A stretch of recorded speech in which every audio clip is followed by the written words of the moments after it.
ආදරණීය මගේ යාළුවෝ හැමෝටම අදත් සුන්දර දවසක් කියලා ප්‍රාර්ථනා කරනවා.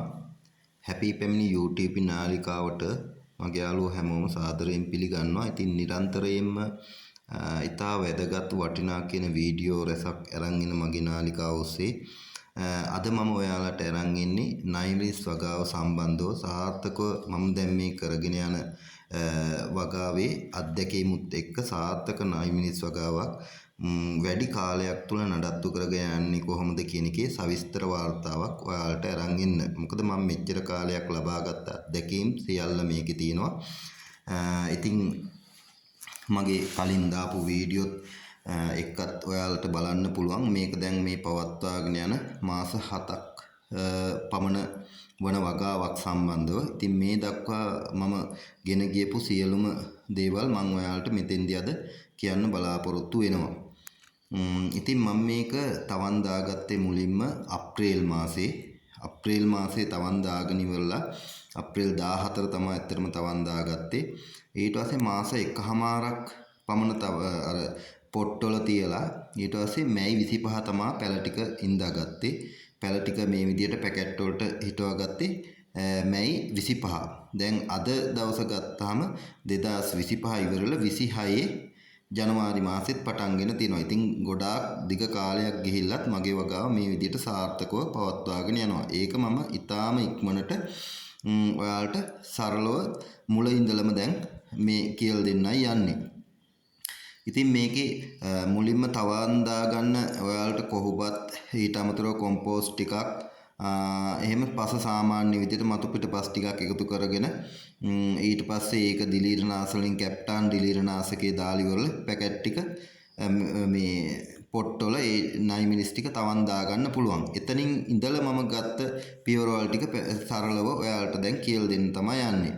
ඉතින් මේකෙදී පස හදා ගැනීමේදී මේ තරම් දුරට බොහෝ කාලයක් සාර්ථකව පවත්වා ගන්න පස හදන්න මම එකතු කරගත්ත පසට මතු පිට පස් ඊට අමතරව කර 10ක් පොල් එලි කැබලි ගොම පොහොර ටිකක් කුකුල් පොහොර ටිකක් එල්බීසියා කොළ හොඳට දි รา පත් වෙච්ච සහ මද වශයෙන් දි รา පත් වෙච්ච ඊට පස්සේ රසායනික වශයෙන් මම එකතු කරගත්තේ මඩ පොහොර ග්‍රෑම් 10ක් එක පැකට් එකකට. ඊට පස්සේ මේ මඩ පොහොර අවසානයේම තමයි එකතු කරගත්තේ. ඊට කලින් ඩොලොමයිට් එකතු කරගත්තා. සාමාන්‍යයෙන් කිලෝ 50ක පැකට් එකක් තමයි මම මේ ගස් 200ට දාන්න කිලෝ 25ක පැකට් එකක් තමයි මේ ගස් 200ටම දාන්න මම පසට මික්ස් කරගත්තේ. ඊට අමතරව ඒ විදියට සම්පූර්ණ මතු පිටපස් එකට කර 10 එකක් ඒ විදියට ගත්ත පොල්ලෙලි චිප්ස් සාමාන්‍යයෙන් පොල්ලෙලි කැබලි 15ක් එක පැකට් එකකට එන්න වගේ. ඊට පස්සේ ගොම පොහොර එක පොල් කට්ටක් කුකුල් පොහොර එක පොල් කට්ටක් බැගින් එක පැකට් එකකට එන විදිහට තමයි මම හදාගත්තේ. එල්බීසියා කොළ හොඳටම දි รา පත් වෙච්ච සහ මද වශයෙන් දි รา පත් වෙච්ච සාමාන්‍යයෙන් ග්‍රෑම් 250ක් ග්‍රෑම් 300ක් පමණ මේ පසට එකතු කරගත්තා. ඊට පස්සේ ඒක හොඳින් මික්ස් කරගෙන ඒකට ඩොලොමයිට් එකතු කරගෙන ඩොලොමයිට් අවශ්‍ය විදිහට අර පැකට් සම්පූර්ණ පසට මික්ස් කරලා මේක පුරවා ගත්තා. පුරවාගෙන ඉවර වෙලා පැල සීට්ට වීමට පැයකට පමණ පෙර මේකට කැප්ටාන් දිලීරනාශකයේ පස හොඳින් තෙමෙන විදිහට එකතු කරගත්තා. ඊට පස්සේ එකතු කරගෙන පැල සිටවීමට කලින් දිනේ මේකට මම එකතු කරගත්ත අර කියපු මඩ පොහොර ග්‍රෑම් 10 බැගින් පැකට් එකේ පැලේ සිටවන ප්‍රමාණයට වඩා අඟල් එකහමාරක් විතර යටින් වලක් කාරලා ඒ පස් ටික පැකට් එකට මේ පොහොර ටික පැකට් එකට එකතු කරගත්තා. ඊට පස්සේ පැල සිටවා ගත්තා. පැල සිටවාගෙන මේක ඊළඟ සතියේ සිට මම පටන් ගත්තා රසායනික පොහොර කියලා ඇල්බර්ට් සොලියුෂන් දියර පොහොර එක මම මේ ගහ වර්ධනය කර ගැනීම සඳහා ඇල්බර්ට් සොලියුෂන් දියර පොහොර එක සතියකට වතාවක් යෝගට් කෝප්පේ බැගින් දිය කරලා යෝගට් කෝප්පකින් එකක් ගහ මුලට පැලයට මම එකතු කරා. එහෙම සතියක් පතා එක මාසයක් දාලා ඊළඟ මාසේ ඉඳලා සති දෙකකට වතාවක් ඒ කියන්නේ මාසෙට දෙපාරක් එකතු කරගත්තා. ඔය ටික තමයි මම රසායනික වශයෙන් එකතු කරගත්තේ. ඊට පස්සේ දෙවනි මාසේ පස්සේ තුන්වෙනි මාසේ පටන් ගන්නකොට රතු කුඩු කිලෝ එකකුයි යූරියා කිලෝ එකකුයි එකට මික්ස් කරලා ග්‍රෑම් 10 බැගින් මේ ගස් 200ට එකතු කරගත්තා. ඔන්න ඔච්චරයි රසායනික පොහොර කියලා මම මේ ගස් ටිකට එකතු කරගත්තේ. ඊට පස්සේ මේ වෙනකොට දැන් මේ ගහට මැයි 25 හැදුවට පස්සේ අගෝස්තු මැද ඒ කියන්නේ මාස දෙකමාරක් පමණ ගියාට පස්සේ මේ ගහට මම මේකට එකතු කරගත්තා මල් අල්ලන්න K44 එක K44 එක එතකොට සතියකට එකපාරක් වශයෙන් මාසයක් මම මේකට ගහලා තිනවා මල් හොඳින් හට ගැනීම උත්තේජනය කරන්න. මම මේ කියන්නේ මුල් අවදියේ කරපු වැඩසටහන තමයි මේ කරේ. ඊට පස්සේ මේකේ පළවෙනි අස්වැන්න මම නෙලා ගත්තා සැප්තැම්බර් 7.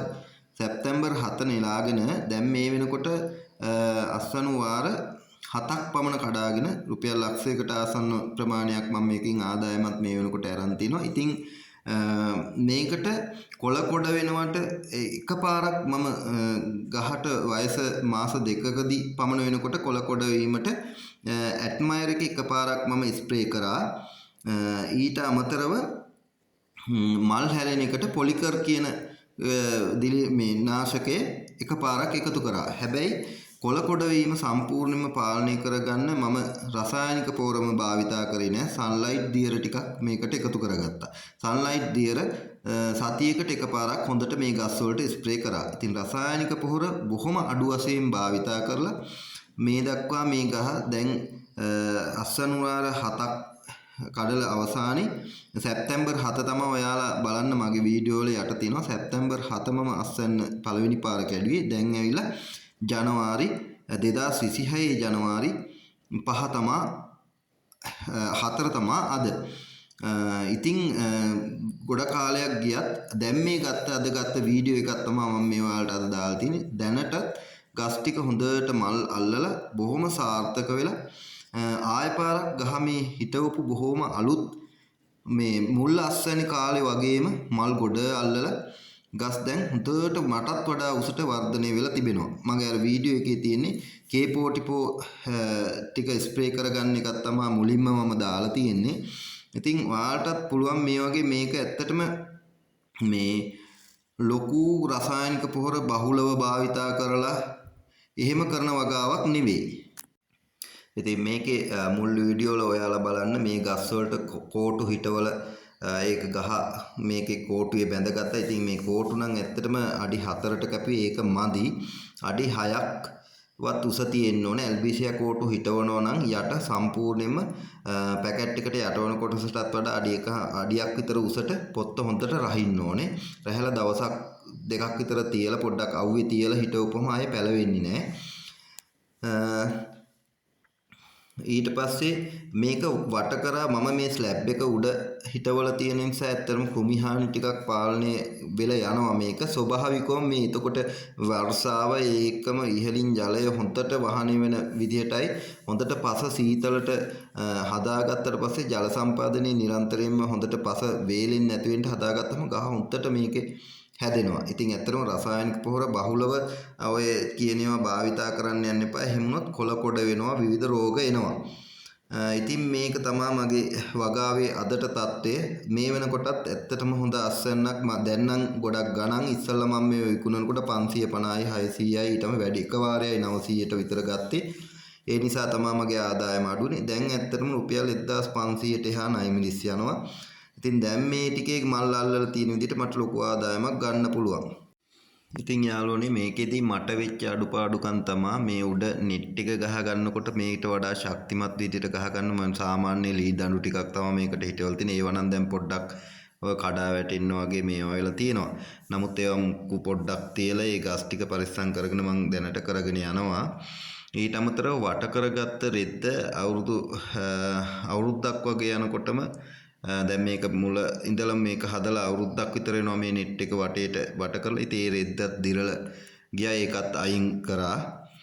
ඉතින් බිම හදා ගන්නවා නම් කවුරු හරි මේ වගේ එකක් සම්පූර්ණ හොත්තට වට කරගන්න හොඳ මේකක් ආවරණයක් කරගන්න ඕනේ වටේට. ඊට පස්සේ net house එකත් උඩ හොඳට පර්මනන්ට් මේක හදා ගන්න ඕනේ. එහෙම හදාගෙන මේ විදිහට ඔය කියන විදිහට පස හදාගෙන ඊට පස්සේ නඩත්තු කරන ගියා නම් අවුරුදු 1.5ක් 2ක් දැන් මේ ගහට අප්‍රේල් මැයි හදලා මේ වෙනකොට දැන් මේ ජනවාරි ජූනි ජූලි අගෝස්තු නොවැම්බර් දෙසැම්බර් ජනවාරි කියන්නේ මාස 7ක්කටත් වැඩි. ඉතින් සාර්ථකව මේක කරගෙන යන්න පුළුවන්. ඉතින් මේකේ පැල ඉඳපු දවසේ ඉඳලා මේ දක්වාම ටික තමන් ඔයාලට මේ අරන් ආවේ. ඉතින් දැනටත් මාස 7කින් පස්සෙත් හොඳ සාර්ථකව මම මේකේ මේ කටයුතු කරගෙන ආදායමක් ගන්නවා. දැන් ඉදිරියට තවත් හොඳට ආදායම් ගන්න පුළුවන්. ඉතින් හැමෝටම මම ආරාධනා කරනවා මේ වගේ වගාව. ඉතින් මම ගත්ත නැවතත් කියන්නේ ගස් 200 හදපෙකින් එක ගහයි මගේ සවුත් වල ඉවත් කරන්න උනේ. අනිත් 199ම දැනට හොඳට පවත්වාගෙන යනවා. වතුර මල් දාලා මේවා කරා. ඒකෙත් හොඳටම වතුර ප්‍රෙෂර් එක අඩු නම් මං යටිමුත් ජල සම්පාදනයක් එකතු කරනවා. හෝස් එකකින් වතුර ටික දා ගන්නවා. ඔය ටික තමයි මම නඩත්තු කරගෙන යනකොට විශේෂයෙන් කරන්නේ. ඉතින් තව මොන හරි දෙයක් දැනගන්න ඕන නම් මට මැසේජ් එකක් දාන්න මේකට කමෙන්ට් එකක්. එතකොට මට උත්තර දෙන්න පුළුවන් ඒකට මෙහෙම කරන්න කියලා. ඉතින් ඕන කෙනෙකුට බලලා මේ විදිහට සාර්ථකව නයිමිනිස් වගාවක් පටන් ගන්න. මේක අත්දැකීම් වලින් ලබාගත් දෙයක් නිසා මම මේ කියන ටික ප්‍රයෝජනවත් වෙයි කියලා හිතනවා. ඉතින් සියලු දෙනාටම තෙරුවන් සරණයි. ජය වේවා. හැමෝටම වගාවක් කරගන්න ශක්තිය ධෛර්යය ලැබෙන්න, අමතර ආදායමක් ගන්න මේ වගේ දෙයක් කරන්න හැකි වෙන්න කියලා මම ප්‍රාර්ථනා කරනවා. සියලු දෙනාටම ජය වේවා.